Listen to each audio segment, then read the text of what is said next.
with the latest development coming from the northeastern part of the country. Just last week, Wednesday, we were made to understand that the governor, Babagana Zulum, actually cried out or maybe lamented that the Boko Haram insurgents they have renewed, their onslaught in the state. And just to corroborate that, Senator Ali Undume has also confirmed that these insurgents they've actually held about three local governments, to ransom as we speak at this point in time. So we're going to be looking at this very critically. One would have thought that the Boko Haram insurgents is somewhat of a thing of the past already, but if there is some sort of resurgence coming from this group, then it says a lot as to how the approach or approaches that have been deployed over time to deal with this, have been maybe short term or long term.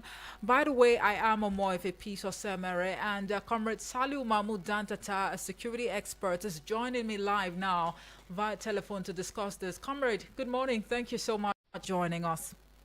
Thank you very much, Efe Omorefe. The pleasure is mine. All right.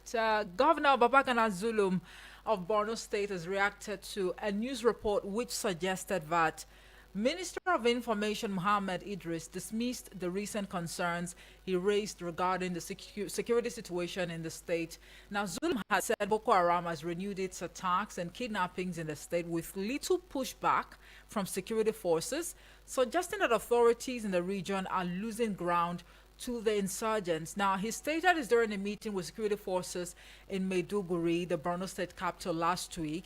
And according to a national daily, Boko Haram militants and its offshoot, the Islamic State West African province, ISWAP, have mainly operated in the northeast of Nigeria, attacking security forces and civilians, killing and displacing tens of thousands of people. But regardless, especially looking at the reactions coming from the governor of Borno State, the minister was said to have dismissed the governor in a publication which wasn't published anyways by the national daily that I just quoted. Now, in a statement signed by Rabiu Ibrahim, the special assistant to the minister, Idris noted that this is categorically false and a gross distortion of the minister's remarks. Now, comrade, just on Saturday, if I'm not mistaken, Senator Ali Ndume actually appeared on a live interview, right, on one of these national televisions. I would want to mention the name. I don't know if you followed that, conversation, but he also faulted the minister for misinforming the public and probably trying to downplay how serious or the severity of the renewed onslaught in Borno State at this point in time. But comrade, when you look at the resurgence or the renewed onslaught from this Boko Haram insurgents in Borno State, what comes to mind really? Well, while insurgency or armed banditry is not peculiar to Nigeria alone, I will want to say in the first place, the gallantry and combatant efforts of the combined security forces initially sent these non-state actors to bordering communities and some bordering countries like Chad, Niger, and others.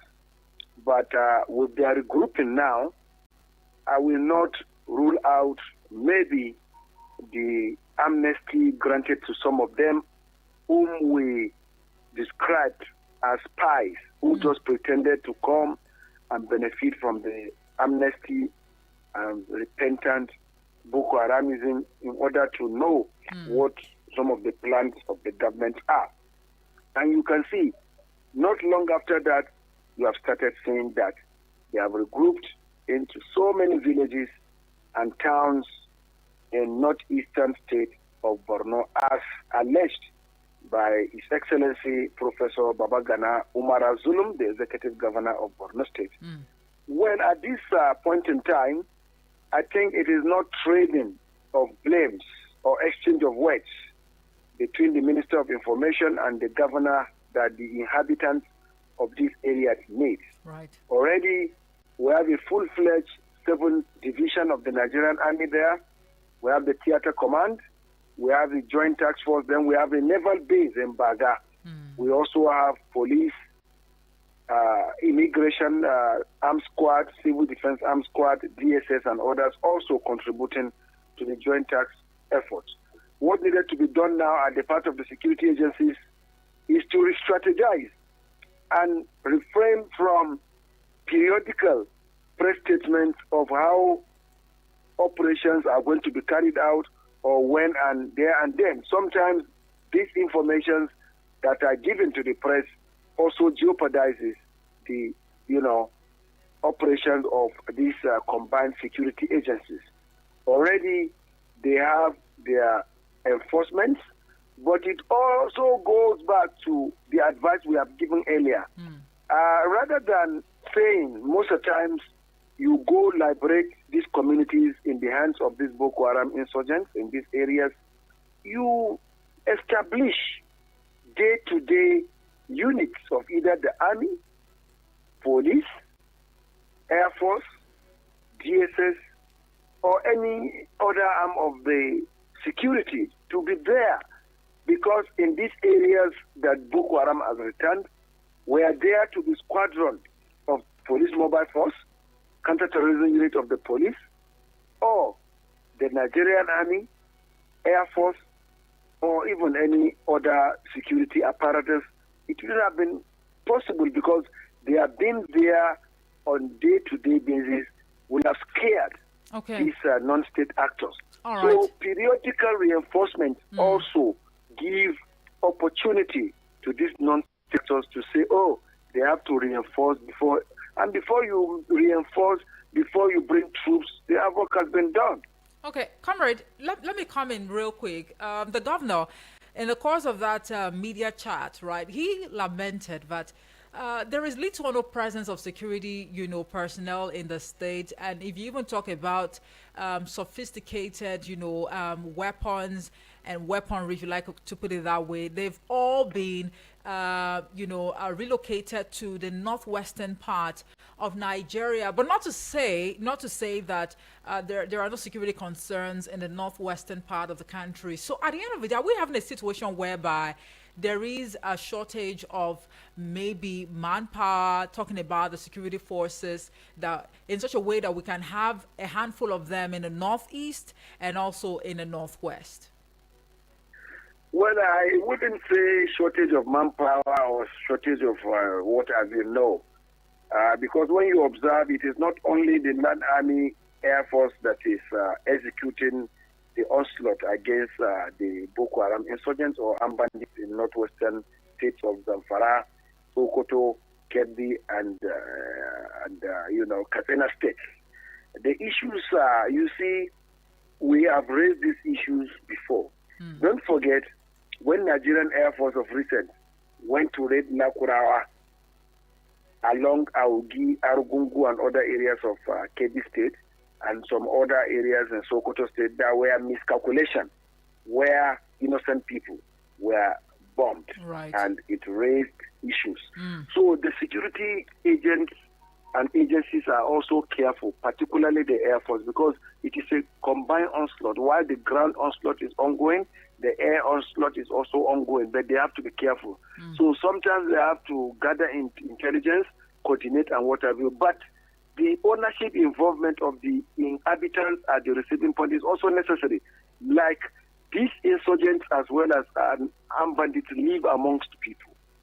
Some of these villagers and inhabitants of this area sometimes don't even oblige the security agents of certain information of their movement where they are, and the security agents are also careful about certain raids, because when you now go and do miscalculation, you continue to do mistakes of what happened in Tudumbiri in Kaduna State, where people were carrying out Maulud and you perceive them to be enemies and non-state actors, and they were bombarded. It was aftermath we got to know. So it is a collective responsibility. So while the security agencies are strategizing, carrying out the onslaught, it also lies on the inhabitants of this area to provide them with, privileged intelligence information.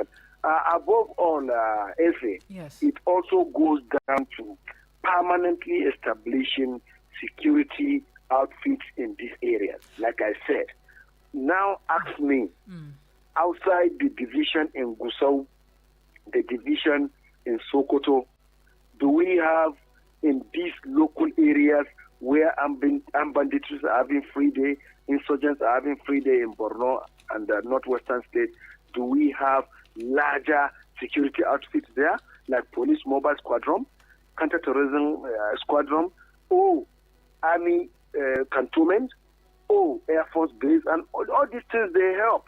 Once they are there, you have like 1,000 man force. 1,000 man force of either army, of either Air Force, of either police or civil defense DSS can immediately tackle any emerging threat from these non-state actors. That is what I'm telling you. Okay. 1,000 man force accompanied with utility vehicles, communication gadgets, enabling environment, and setup. All right. So in Borno State now, for example, tell us, how sophisticated are the security formations right there? For example, the May Malari cantonment, isn't that really supposed to send some sort of shivers to these non-state actors to stay clear? Outside my Malari, do you have in Mafa?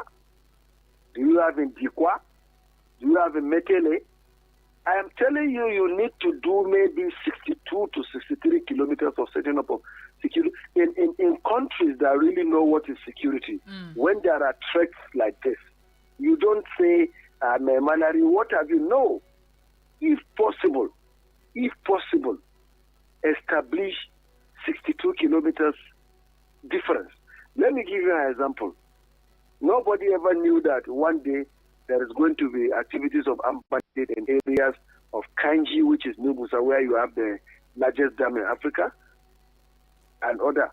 But over time, there has been 221, 101 battalion, as well as the Air Force Base, which is now Air Weapons School. And proximity is no more than 200 meters. Now, the advantage was felt when armed bandits that were camped in abandoned wildlife reserves and some axis of Agora others came out to attack the base. The combined effort of the Air Weapons School, 101 Battalion as well as 221 Battalion yielded results. Rather than recording casualty at the part of the security forces, rather casualties were recorded at the part of the attacking bandits. So that is the advantage. The cantonments are close to themselves. Air Weapons School that was Itato Air Force Base in Kanji is not more than 200 meters to 221 and 101 Battalion. So this of Borno, where you have insurgency, you can bring this type of system there too. Are you with me? Yes, please. But we have, when you talk about the cost implication of ensuring that we have all of these things in place, are we really, ready for that? Well, we are ready because we have the resources. And to the best of my knowledge, the combined effort of the security agencies is gathering momentum. When you observe what is the number of the security agencies and agents compared to these insurgents, you see they come in mass. They come in mass. When they are coming, they come in mass, especially Boko Haram that is dreaded. Mind you, Boko Haram is not like armed bandits in Zamfara, Kaduna, Sokoto, Kebbi, and Niger. They are more sophisticated. Don't forget, they have them backing. They have ISIS members amongst them, ISWAP members amongst them, and it is alleged that there are foreign people aiding and abetting them in terms of, if you look at the sophistication, the kind of, they handle mine resistance vehicles, MRAV sometimes, where did they get it from? It means there is foreign assistance and collaboration and also other things. So should that exclude the collaboration internally as well, or you think there is no internal collaboration? There has been internal collaboration, and I did emphasize earlier, the police is collaborating with the land army. Land army is collaborating with the Air Force. Collaboration in terms of aiding these insurgents, with this renewed onslaught. I mean, maybe. Yes, at the part of the insurgents, there are internal collaborators from political angle. There are also bad eggs in the security forces who give certain information. There were many times where personnel were caught ferrying arms to them. So there is internal conspiracy, if you call it. Okay. It's not collaboration, internal conspiracy. All right. Among some bad eggs, and it cuts across. Okay. But at the end of the day, because you said something earlier, you somewhat indicted the repentant, insurgents. You think that they just came out, pretending to have repented just to enjoy some amnesty, benefits, but somewhat giving, intel to these insurgents. Can we also liken that to what you describe as ownership involvement, comrade? Yes, of course. Honestly, ownership involvement is like initially it was the offspring and at top when the civilian joint task force made up of able youths came to assist the various forces in Borno, but later it dropped proportionally. So I think OI is liking then the repentant Boko Haram only came to spy. Some of them later went, it is on record, they later went back. So how on earth do you even give amnesty to people that made certain people widows, widowers, orphans, and also other things? It is insensitivity in the first place. That is why, in all ramification, I do not support that. I was glad that His Excellency the Governor was in Federal Ministry of Works of recent, where he met with the energetic Minister, Engineer Dave Umai, and his enterprising Minister of State, Engineer Bello Goronyo.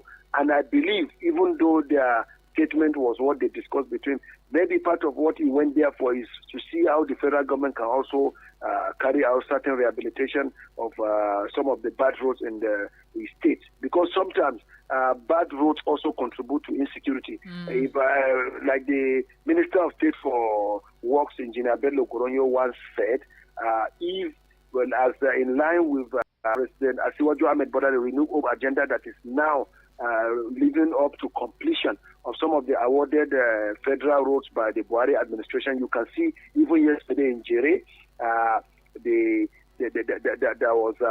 there was a groundbreaking ceremony of the Abuja Kaduna Zaria highway, which automatically, if they are all completed, any bandit cannot have a free day on that road, because once vehicles are moving, road is good, you cannot. So what the Minister of State Goronyo said, I think, is in the right direction. So I think the renewed hope agenda of Asiwaju Ahmed Bola Tinubu is also seen that. So His Excellency Professor Babagana Umara Zulum was in that ministry, as was seen in the news, where the Minister, Engineer Dave Umai, Minister of State Goronyo, all hosted him and also things.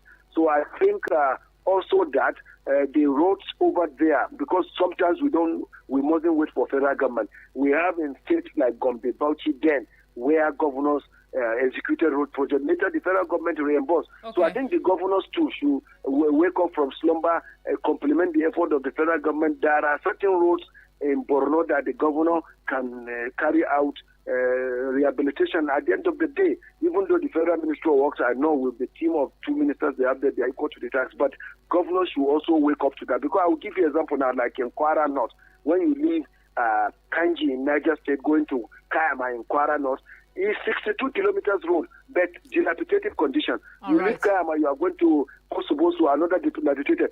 Bandits right now are camped in Okuta forest, Ilesha Baruba forest, Kayama, Kemanji, Karozi forest, Bani, Adena forest, where they periodically come and kidnap even the traditional local chiefs until they pay ransom and what have you. If roads are good, even though I know Kishi, Kayama Kishi Road have commenced 4 days ago by the Federal Ministry of Works under the Tinubu administration, which is another level. So other ones should be completed across the country. It will also bring insecurity and help a lot in order to discourage them from standing on the roads where they kidnap and carry out their nefarious activities. Comrade, thank you for that insight.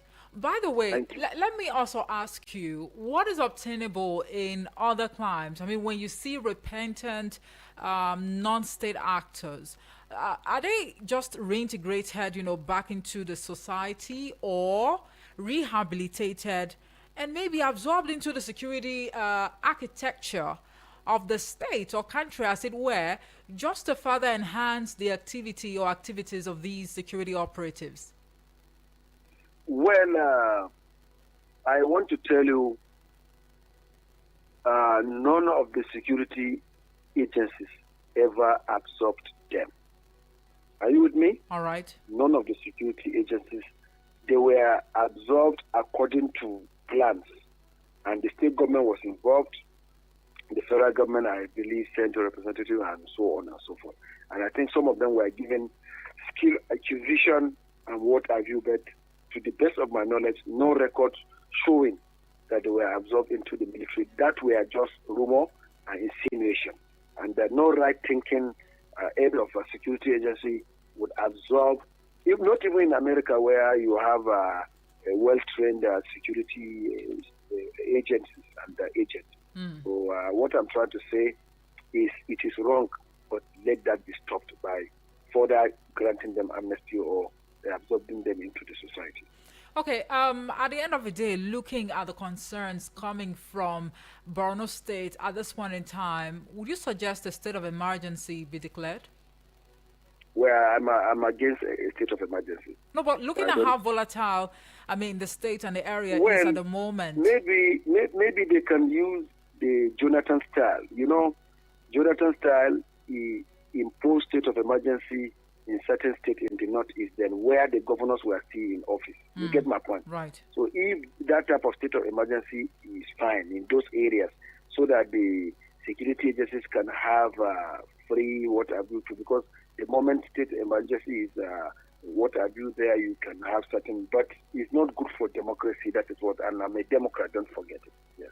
All right, dear listener, this is Eagles Arch looking. Like I said before, today we're not really talking politics, but the focus is on Nigeria's security, with emphasis on northeastern Nigeria, looking at the rising security tensions in that area. What best or what exactly would you suggest should be done at this point in time to indeed deal decisively with these non-state actors, and not even short-term, measures now, long-term measures as to how best to really eradicate the activities of these insurgents, right?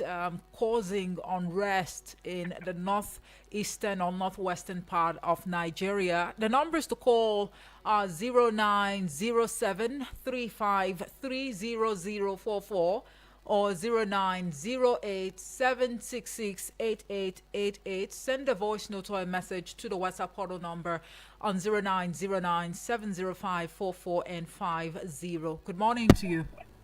Good morning, Namaste. Good morning. Good to have you. This is Moses from Senegal. Welcome on board, Moses. I want to thank your guest 100 times for him, because he has measured out, and most of the things that he has spoken speak volumes to be very safe and to start government to follow. I think in this station we have been giving recommendations, and some of these recommendations will not be carried out, and with the life of people is in danger. People from outside can no more come here to come and invest in this country because of the insecurity.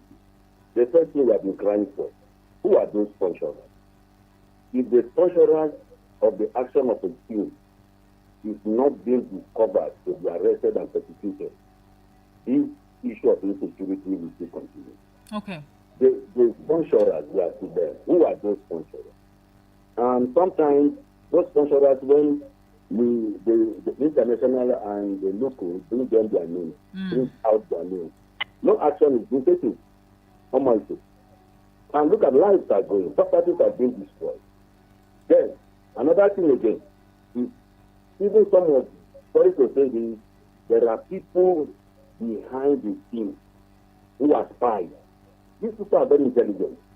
If they can bring their own to the military base for training, and after coming out in Kaduna, we had that news there. They say, thank God, Nigeria has trained their Boko Haram. Imagine, look at how they learn that these people will go. So, to me, I'm looking at it that it's a big challenge that the military men will change their strategy. And most of their specific information should be confidential. All right. Yes, it should be confidential. Okay. You shouldn't come on the news to tell us this is what we are going to do. We have established another pattern of this. These people, they are very, very intelligent. All right. Very, very intelligent. All right. So Moses. it's going to be of the help, because the issue of this security in this country is no more a tight place. It's getting up hand. Okay. So if the government will take serious on this issue, I think it's going to help us. So the repentant bandit, it is here I'm seeing that the terrorists being repented and let him go while we are still having opportunity. Just like your guest just like me today. All right. These people, you push them out. Why will you push them out? These Okay. are terrorists. These are terrorists. So why will you free them and pardon them? Okay, And Moses. some of them will still have to be recruited and come back again and do massive destruction. I Okay. rest my case so much. Thank you If very you want much. to fight, thank you. Thank you very much, Moses, for lending your voice to the discourse this morning. The numbers are still 09073530044 or 09087668888. You can send a voice note or a message to the WhatsApp portal number on 090970544 and 50. Good morning to you. Hello. Good morning, Mama. Good morning to you. What's your name And and where good you morning calling to your from? guest, Right. Felix from Lambata. Good to have you, Felix. Yeah, your guests have spoken very well. And you see, we have the talk. And I guess the government also have a listening ears and are doing something about these recommendations. Because situation where we come with discuss and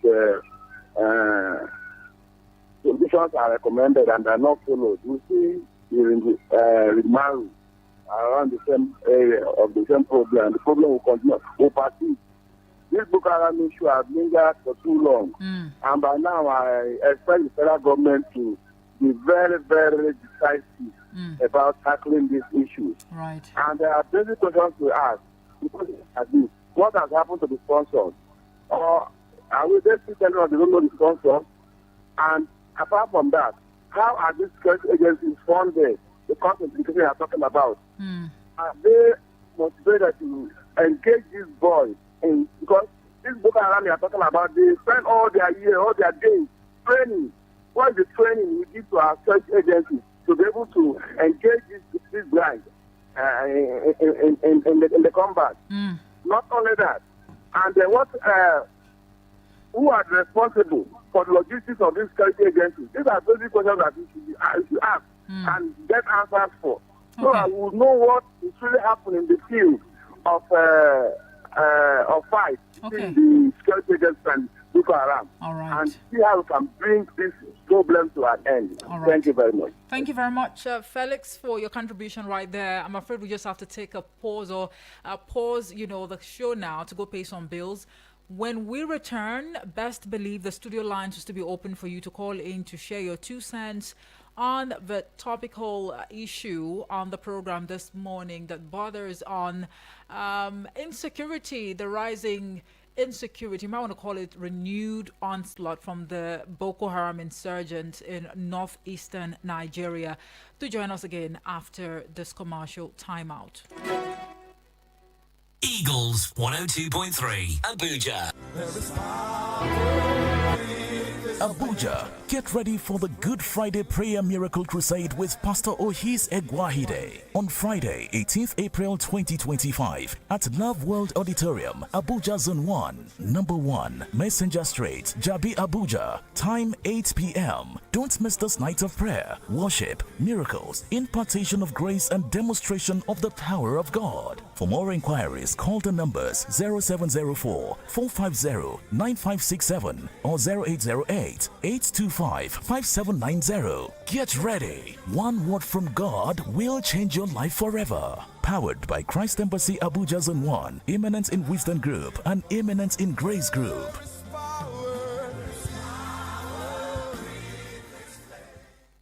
Sorry for the inconvenience. I suppose it was inevitable. Eagles 102.3.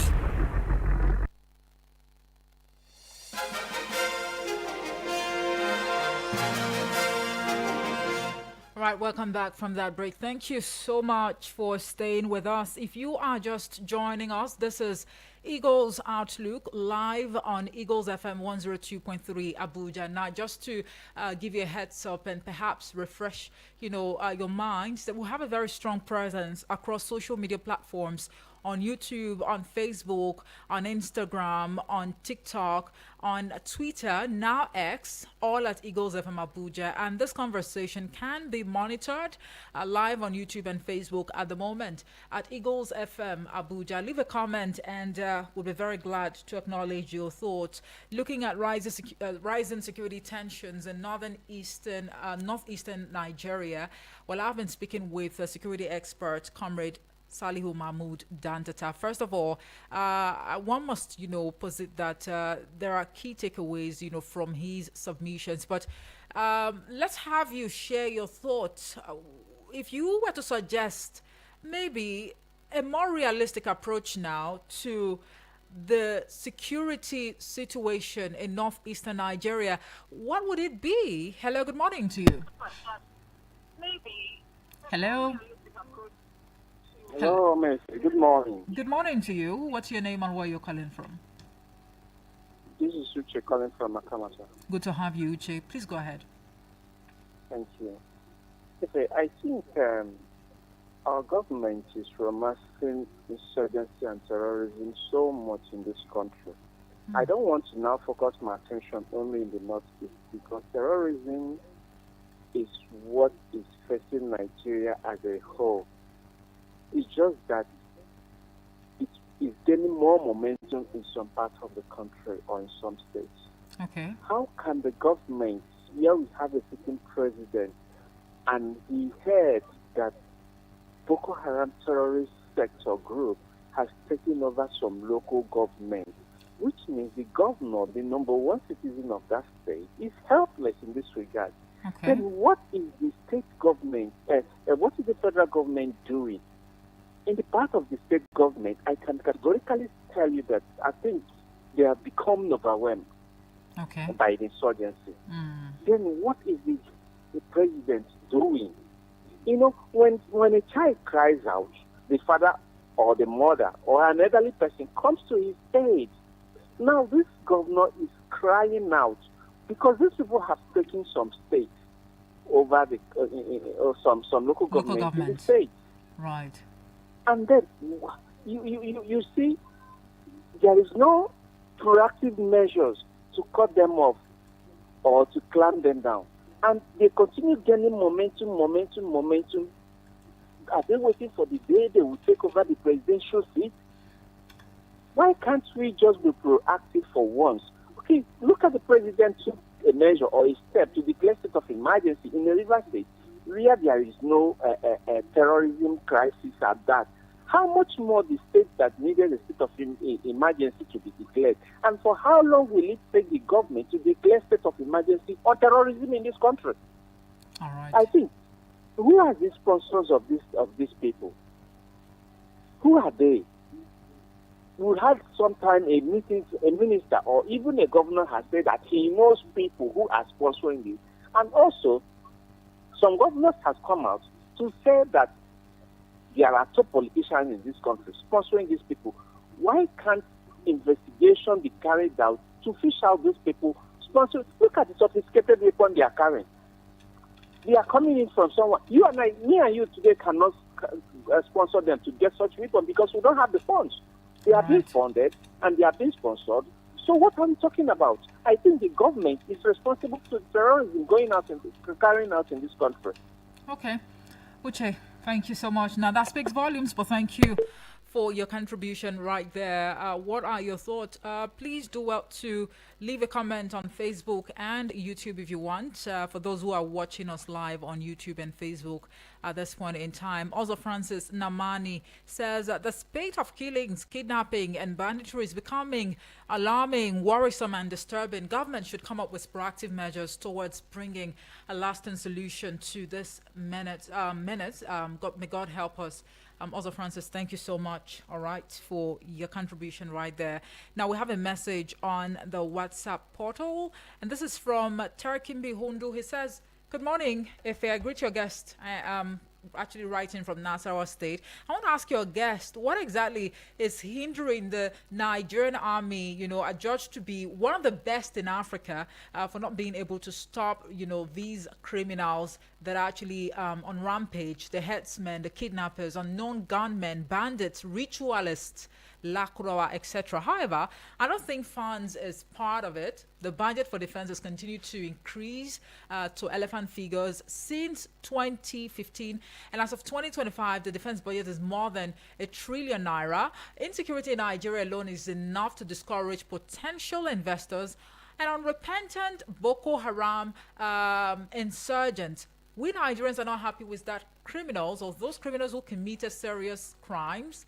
And according to Turkey Mihundu, they deserve to be unalived, and now they are being pampered by way of, being rehabilitated because they're not repentant, while their victims are in IDP camps, children, orphans, wives, and even widows. Turkey, thank you for that message. And Yusuf from Musetu says, good morning, Haji Amoif and your guest. Your guest has spoken very well on Boko Haram resurgence in the Northeast. But I ask again, who are their sponsors and their motives?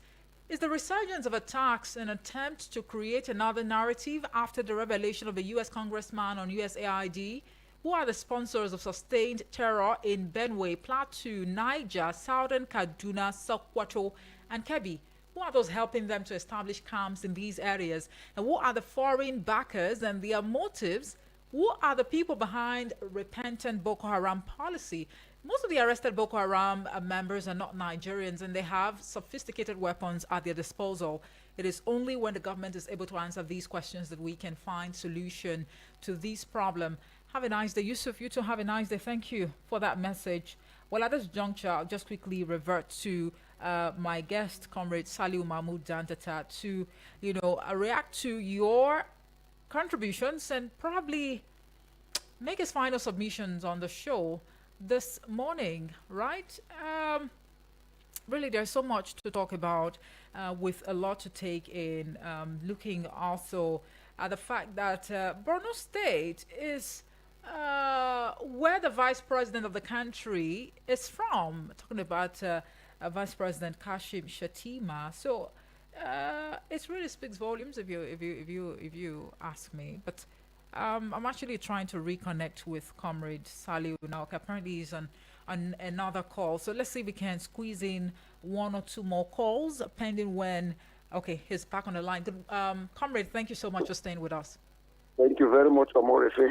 All right, so we've heard from some Nigerians, right? And because of time, we cannot take more calls from the listener or listeners, as it were. But a takeaway from the views that have been shared on the show is a fact that Nigerians are probably worried. Some Nigerians now are concerned about the sponsors of these non-state actors, right?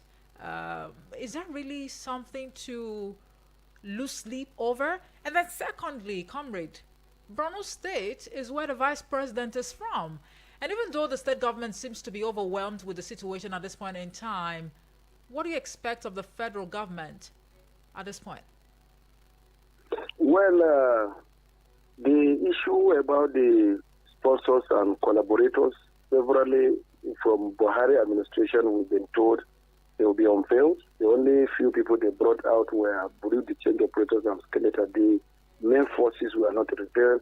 Their foreign collaborators were not revealed. So I think it's also a tax on the National Security Advisor to carry out detailed intel to unravel this mystery by unveiling who are really the sponsors of this, insecurity in the country beyond just Boko Haram, even and banditry and also other things. Then again, what the President Ahmed Bola Tinubu administration needs to do is to extend same thing is extending to other sectors to security now. Overhauling. The security apparatus need to be overhauled. Certain people have stayed in certain places for long. They are no longer delivering the best. So I think they should restructure the security apparatus for efficiency. Right. Godfatherism should be stepped aside. People who have the efficiency, people who have the wherewithal, the records are there right from the schools, whether from NDA, whether from police academy, or if you are performing cadet, they know such kind of people, rather than taking them to go and becoming ADCs, assistance, this and that. Let them bring them to the battlefield. They have the skills. Those trained abroad, all of them, this is the time for them to come and show their capability. All right. Thank you. Comrade, Thank you. I'm afraid we just have to leave the conversation here. Now, thank you for always obliging us whenever we call on you. Thank you. Thank you very much. The pleasure is mine. Thank you. All right. Well, because of time, we just have to leave the conversation here. And according to one security expert, one Dan Farmer, he says, if security were all that mattered, computers would never be turned on, let alone hooked into a network with literally millions of potential intruders. At this point in time, really, fingers are crossed to see how best this thing called insecurity can be dealt with and probably eradicated from our dear nation, Nigeria. All right. I'd like to state very clearly that the views expressed by the guests, the callers, those who sent in messages, were not influenced by Eagles FM 102.3 Abuja. Thank you all so much for keeping us company. My name is Omoife. Peace. Osama, I'll be back at